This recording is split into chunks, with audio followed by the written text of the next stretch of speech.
Il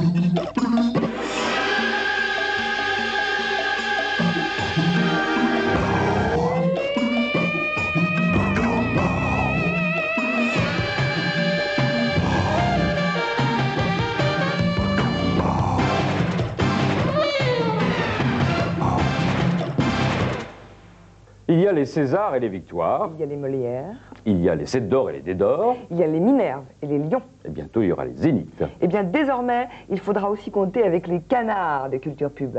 Les publicitaires étant en mal permanent de légitimité, nous leur avons concocté une nouvelle distinction qu'ils vont pouvoir encadrer et disposer au-dessus de leur cheminée. Le jury, il n'y en a pas. Les critères, il n'y en a pas. Ou plutôt si, ce sont ceux des canards eux-mêmes, c'est-à-dire totalement subjectifs. Mais on est d'accord avec eux, parce qu'ils récompensent de très bons films français qui font avancer la créativité.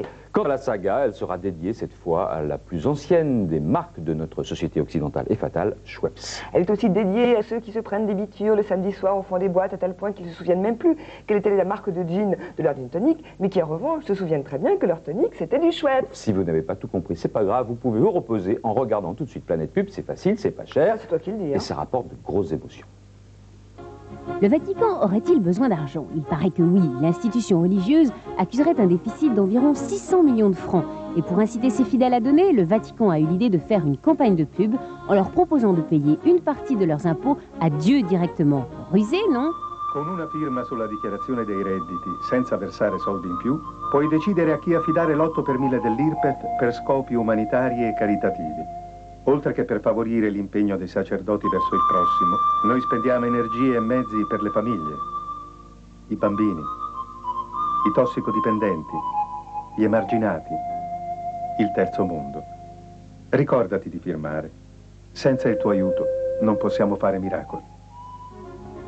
Direction la Grande-Bretagne, où nous retrouvons nos deux compères de la bière Carling Black Label, collectionneurs d'allumés en tout genre. Aujourd'hui, plongeons dans le temps, direction le mur de l'Atlantique et gare aux bombes.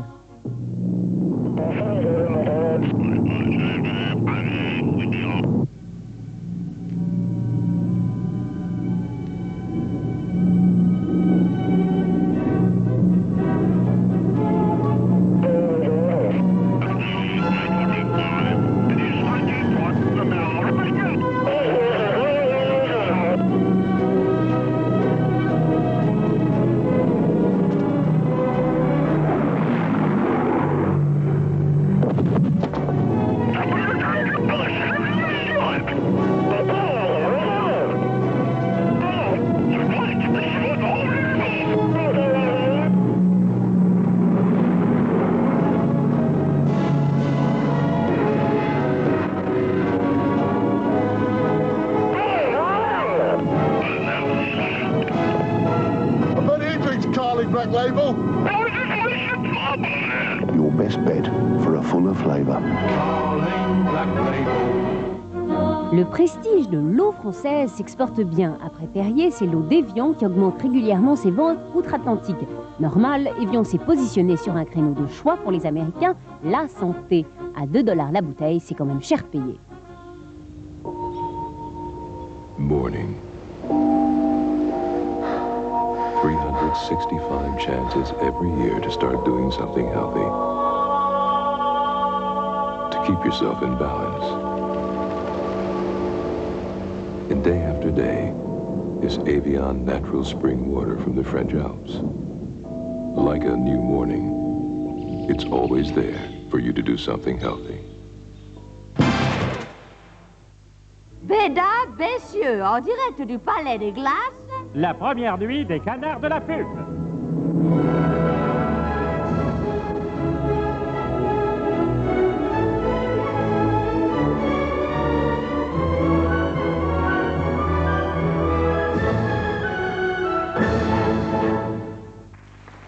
Amis publiophiles, bonsoir. Nous voici réunis, mes frères, pour célébrer celle qui invente à Dieu le comogne et la choucroute.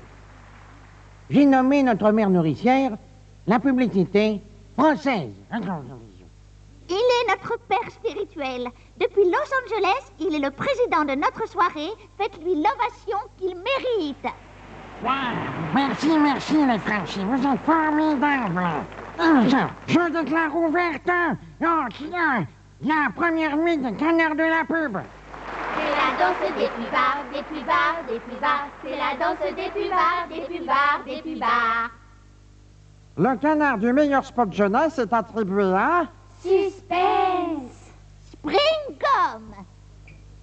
Spring-Gum, aujourd'hui, on essaye citron-menthe.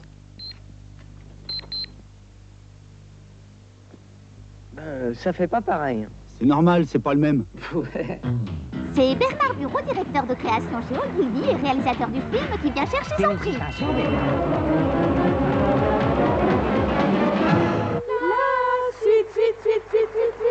Tourné en image réelle, il aurait été interdit par le CSA pour atteinte à la moralité et à la police. Aujourd'hui, c'est un petit bijou acidulé à qui nous décernons le canard à l'orange de l'animation. Oh, bla bla bla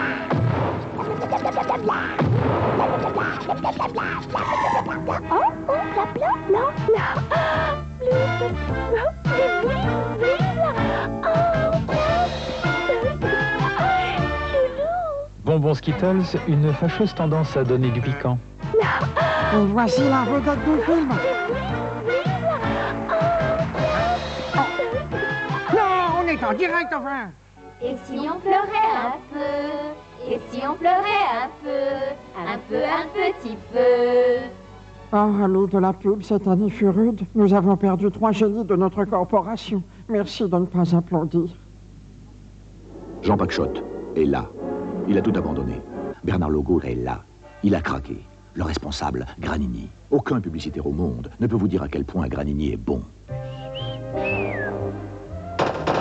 Tabasco, chaud dedans, chaud. La pub, c'est fort en cinéma. Dans la pub, c'est très important, les effets spéciaux. Oh, très. Aussi, nous sommes heureux d'attribuer le canard de Barbarie à Citram.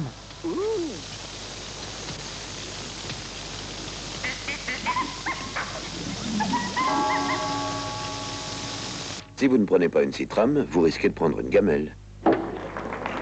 Le canard du petit coin est attribué à Cortal. Monsieur. Ah, dites-moi, Perrin. Oui, monsieur. Pendant que je vous tiens, vous en êtes où sur notre projet de faire payer aux clients les frais sur les chèques? C'est-à-dire que j'ai pris l'initiative de travailler parallèlement sur la rémunération des comptes chèques. Très intéressant, Perrin. Moi, à votre place, j'irais travailler directement chez Cortal. Ça vous irait beaucoup mieux. Vous m'énervez, Perrin. Au revoir, Perrin. José Pinero, le réalisateur, étant en tournage en Crète, c'est la rédactrice qui le remplace ce soir. Dites, Coco chérie, est-ce la palme de la création que de scénariser dans les WC? T'as rien compris, Coin-Coin. C'est une vraie tranche de vie comment vivent ces banquiers tous les jours dans leurs toilettes. Tu me suis, Coin-Coin? Je déteste quand elle m'appelle Coin-Coin. C'est la danse des pubards, des pubards, des pubards. C'est la danse des pubards, des pubards, des pubards. Merci, elles sont formidables. Les canards sauvages sont attribués ex aequo à Tartare. Fais-moi frais. Et Pingouin. Le canard laqué est attribué à Isio 4. Le corps de l'homme, c'est la plus belle des machines. T'as le canard chic, t'as le canard choc. Et voici maintenant les 3 canards que vous attendez tous. Le canard de la meilleure comédienne. Ont été canardisés Charlotte de Turquem pour Goulit et Valérie Lemercier pour Délivrance. C'est l'histoire de Charlotte. Charlotte, c'est toujours moi. Je mets le linge de mon bébé en machine avec au lit de couleur et alors là, devinez qui arrive? Ma belle-mère. Mais enfin, Charlotte, ça vous plaît? Oui, c'est moi qui l'ai fait. Non. J'appelle ça le paradis noir. De toute façon, si je leur avais dit la vérité, ils ne m'auraient pas cru. Alors. La gagnante est Charlotte de Turquem pour Wallet. Alors, Charlotte, cette expérience publicitaire? Super. C'est ce que je disais à ma copine. Ça a été une super promo pour mon spectacle et je peux vous annoncer que je serai la star rigolote de la prochaine campagne Willy. Charlotte, oh oui. Sont canardisés pour le meilleur canard masculin. Toufou pour dessiner, c'est gagné. Mais c'est quoi ce gribouillis? Coucher, debout, dormir. Gray pour Andy Bag. Nouveau sac poubelle Andy Bag, triple épaisseur. Il ne vous laissera pas tomber. Snoopy pour Vital. Et le vainqueur est Toufou pour dessiner, c'est gagné. Au secours! finit vraiment par se demander si c'est pas truqué. Bougez avec la pub. Suprême récompense de notre soirée. Voici le canard du Grand Bleu. Sont canardisés pour le meilleur film, Le voleur de couleurs de Kodak. Les aquatiques d'Arpic. Ils entretiennent les toilettes et font briller les mailles, mais surtout donnent... Égoïste de Chanel.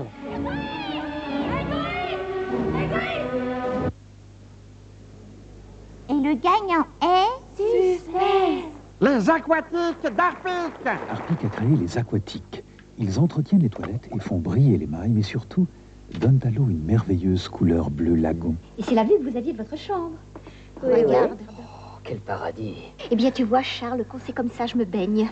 Je sais. Les aquatiques d'Arpic, c'est un plaisir de regarder ces toilettes. Amis de la pub, rendez-vous à l'année prochaine.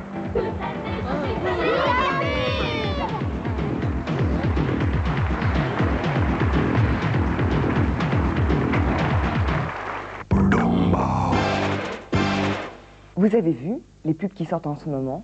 Nous vivons un mois de mai historique. Non seulement Dim nous montre des fesses d'hommes en mouvement, mais Groupe Azur lance une assurance voiture moins chère pour les femmes. Ah bon, alors toi quand tu vois un stop, tu stoppes. Le groupe Azur crée Azur Femme, une assurance auto spéciale pour les... Patate! Pour les femmes, dont les prix sont plus bas que pour les hommes. Ça y est, c'est le monde à l'envers. On va aimer les hommes pour leur corps, en leur pardonnant leur frivolité. Bon courage les mecs.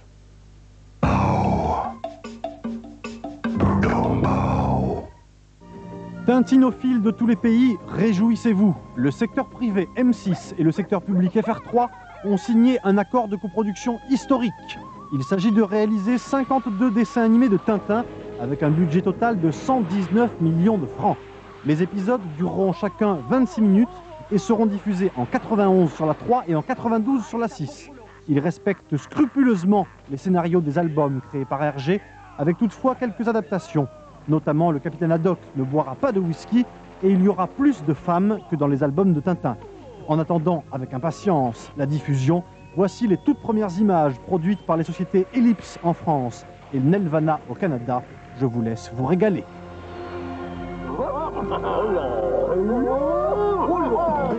1000 milliards de 1000 sabords.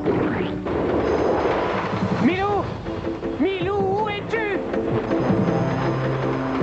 Oh, Milou, comment peux-tu dormir dans un moment pareil? Viens, il faut que nous sortions de ce wagon! Impossible de sauter, nous allons trop vite! Ça, je m'en serais douté. Regarde! Un pont!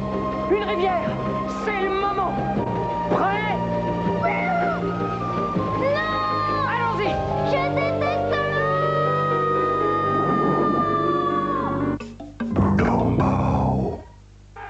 Dans un tout autre genre, voici un extrait d'une œuvre vidéo créée par un groupe baptisé le Gang des Squelettes.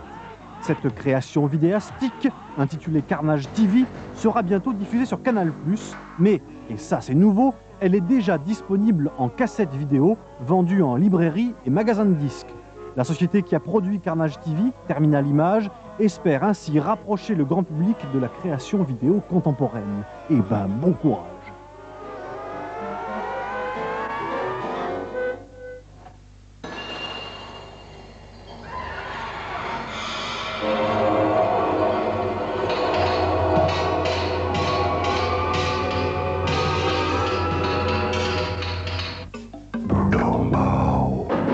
Saint-Yor, tout mon corps te réclame. Vous avez certainement déjà vu cette campagne pour Saint-Yor, grâce à laquelle l'eau se présente à son tour comme un produit de santé.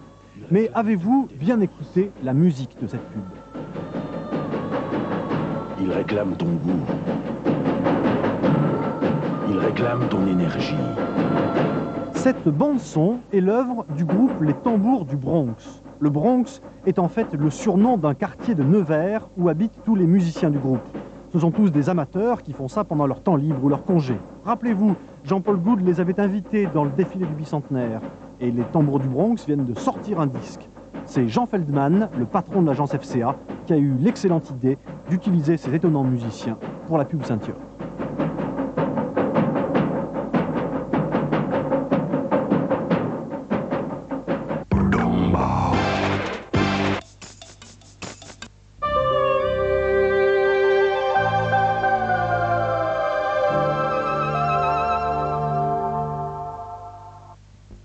Nous appartenons tous à un signe du zodiaque, donc nous avons tous une raison de savoir ce qui nous attend demain, ce mois-ci, ou pourquoi pas cette année.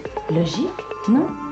Alors, tous, nous tapons 3615, code M6.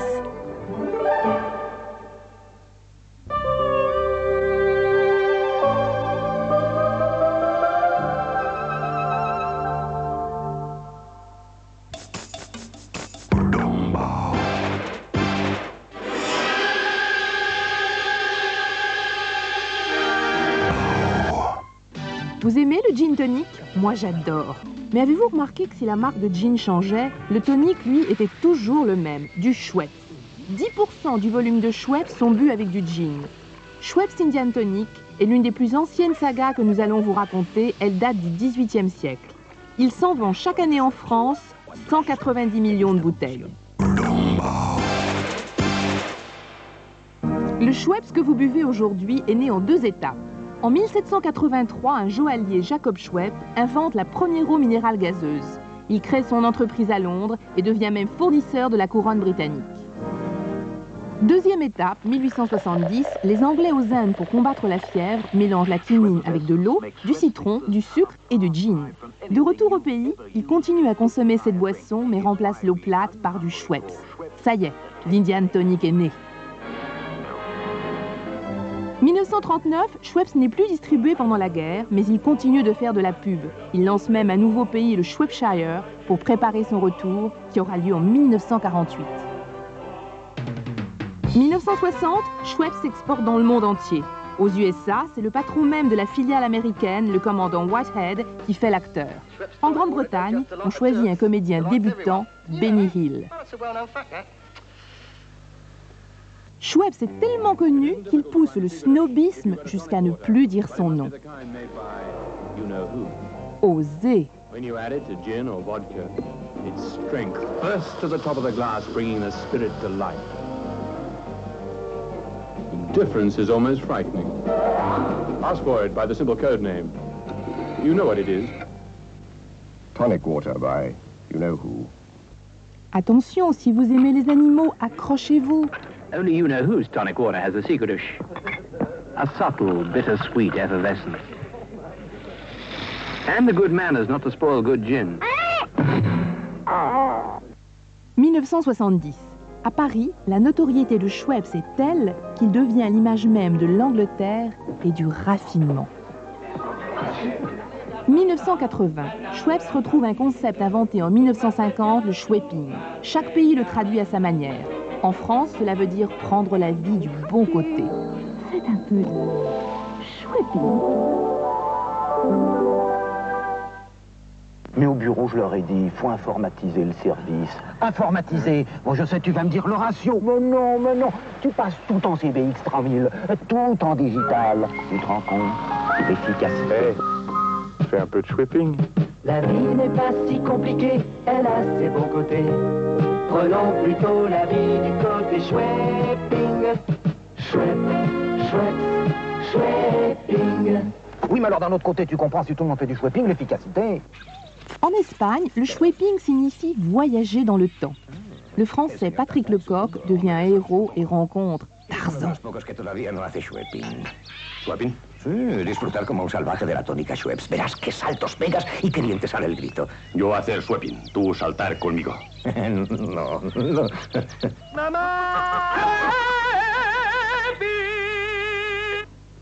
En Angleterre, le Schwepping préfère jouer sur la civilisation, le fair-play et l'humour très très british.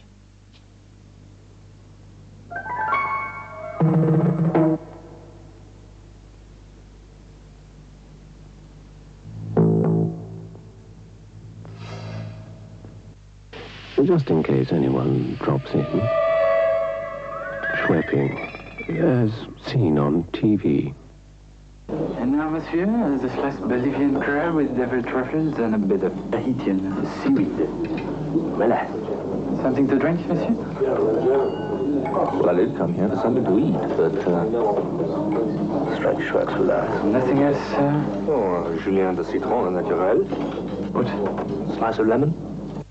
1986, le Schwepping se meurt, faute d'avoir su parler aux jeunes adultes de la même façon dans tous les pays, comme l'ont fait si bien ses concurrents. Ce que les fédéraux avaient oublié, c'est qu'à cette époque, pour remplacer l'alcool, on trouvait déjà Canada Dry. Chaque pays est alors totalement livré à lui-même. L'Espagne fait un clin d'œil à l'Amérique. Et visionnaire, pense déjà à la perestroïka. Tonikov. Хорошо. Вода тоника швепстила народа.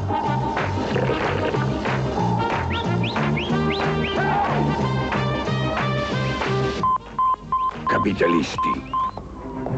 Les Anglais, eux, se prennent pour Superman.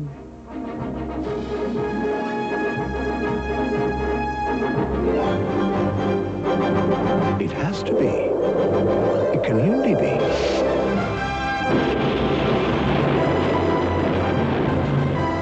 Tandis que juste au retour des choses, aux USA, on ne pense qu'à revenir aux traditions de la vieille Angleterre. Schweppes out here. One does what one can, doesn't one? Oh, I gotta remember that. Schweppes. Mais c'est la France où Indian Tonic est leader des bitters avec 40% de part de marché qui réussit le plus beau retour aux sources en mélangeant pour la première fois Indiens et Européens. Ces Européens qui sont désormais la cible de Schweppes à l'aube de 93. Le prochain film Indian Tonic sera européen ou il ne sera pas. Avec la création du marché unique européen, quelle télévision allons-nous avoir bientôt? Eh bien, sachez qu'il y a des gens qui réfléchissent à ce problème en permanence. C'est le cas de Pascal Joseph, ancien directeur des programmes de TF1, qui est actuellement vice-président de Cara Télévision, une société d'études d'utilisation de la télévision. Et Pascal Joseph vient de publier une étude intéressante qui analyse un petit peu les différentes télévisions en Europe. Et donc, dans cette étude, vous vous rendez compte qu'il y a deux types de télévisions. Il y a des télévisions dites courtoises et dites concurrentielles. C'est quoi, alors? Le modèle courtois est incarné par les anglo-saxons, les anglais, les allemands, aussi l'Espagne, à l'exclusion de la Catalogne. Et le modèle concurrentiel, c'est plutôt la France, l'Italie. Mais alors, pourquoi ils sont courtois? C'est un problème de nature ou de marché? C'est un problème d'organisation du marché. C'est-à-dire que dans le modèle courtois, les chaînes, même s'il y a des chaînes privées, entretiennent entre elles des relations harmonieuses. Alors que dans le système concurrentiel, on est en guerre permanente.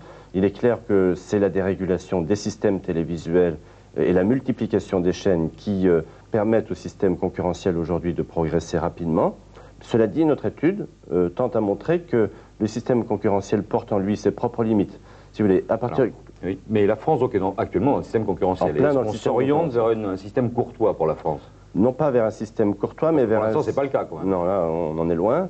Mais si vous voulez, après la dérégulation de tout système télévisuel, on constate effectivement une bagarre très violente entre les chaînes pour capter l'afflux d'investissements publicitaires supplémentaires, mais au bout de 2, 3, 4, 5 ans, ça stagne. Et les chaînes de télévision se partagent un gâteau qui ne grandit plus. Et à partir de ce moment-là, elles sont obligées de vivre autrement, d'essayer même entre chaînes privées et chaînes publiques de travailler ensemble. C'est ainsi qu'on voit apparaître un second marché des programmes. L'exemple le plus récent, c'est la production entre M6 et FR3 d'un même programme qui passera sur une chaîne publique, une chaîne privée et financé par les deux. Alors le jeu peut se calmer en France, sauf si on décide d'enlever les recettes publicitaires du service public. Alors si effectivement on enlève les recettes publicitaires des chaînes publiques, effectivement tout le système français risque de changer de nature et à mon avis pas pour le bonheur des téléspectateurs.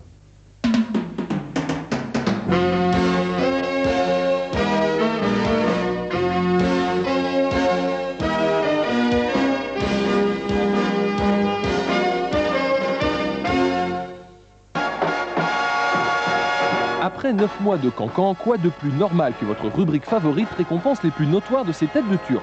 Affairistes, créateurs, aigrefins et gros malins, voici les canards du feuilleton des médias. Le canard de l'obstination télévisuelle, disputé par Jean-Luc Lagardère et Jérôme Sédou, revient au patron des chargeurs. Car si l'un et l'autre rêvent de piloter une chaîne privée, Lagardère attend sagement alors que le bouillant Sédou engloutit des poignées de millions dans le satellite british BSB. Le canard du crépage de chignon, c'est pour Marie-France Brière. La dame de fer du divertissement télévisuel a réussi son comeback de la 5 vers la 2 et profitant de la disparition prématurée d'Ève Ruggieri, affronte seule à seule sa redoutable alter-ego Dominique Cancien, la calamity Jane de l'audimat. La même Dominique Cancien qui rafle le canard du nombrilisme. La Une a inventé la télé sans déchets où chaque animateur se recycle comme invité dans l'émission de son voisin et toujours bien sûr sur TF1. Le canard de la grosse tête, lui, est décerné à Rupert Murdoch. Il surclasse Berlusconi et Maxwell grâce à son projet de mainmise sur la télévision mondiale, le fameux programme Sky et ses 108 chaînes satellites. Le canard de l'exploit revient à Point de vue Image du Monde, qui réussit à augmenter ses ventes de 40% en un an. Conclusion, la ménagère de Montargis ou de Montceau-les-Mines prendra toujours plaisir, en épluchant ses patates, à dévorer des yeux le énième menu de fiançailles de certaines princesses du Rocher. Le canard de la valse hésitation va à Philippe Guillaume pour l'agilité avec laquelle il avance, recule, virevolte, promet, promeut, encense puis limoge et lapide ses collaborateurs à la tête du service public. Cavada et Ruggieri, et bientôt peut-être Chancel, regrettent d'avoir cédé aux avances de ce danseur mondain. Mais son tour ne tardera pas. Le canard du pouvoir occulte va à André Rousselet, manager de Canal+, et par qui toute décision concernant le PAF, le câble, le satellite et le cinéma semble transiter. Dédé l'emporte haut la main tant ses concurrents font souvent figure de dindon de la farce. Enfin, bien sûr, le canard de l'audace va à Jean Drucker, pro-manager de la 6 pour avoir osé abriter pendant 32 épisodes les voyous sarcastiques du feuilleton des médias. Ces abrutis maniaient la calomnie avec une telle obscurité que 98% des téléspectateurs choisissaient le début de la séquence pour servir le pastis, changer l'eau des poissons. Mais tenace, Jean Drucker met au point dans le secret un décodeur grand public pour le feuilleton des médias de 1991. Ça sera d'un chic.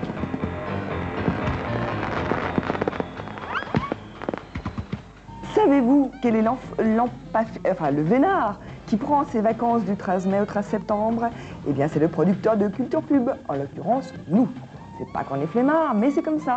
Sur M6, la grille d'été commence en mai. Cela dit, on a travaillé puisqu'on vous a concocté un remix de Culture Pub, c'est-à-dire sélection des meilleurs moments, des best-of de Culture Pub, qui seront diffusés tout l'été, à la même heure, même endroit, même punition. Ça n'a pas été facile de choisir les meilleurs moments, parce qu'il n'y a que des bons moments dans Culture Pub. Et puis on est en train de vous préparer 2 grandes émissions spéciales, fin juin, à l'occasion du Festival international du film publicitaire à Cannes. Et ne pleurez pas, on vous retrouve en septembre, avec Culture Pub, formule enrichie. Ça va être dur toute un été sans vous.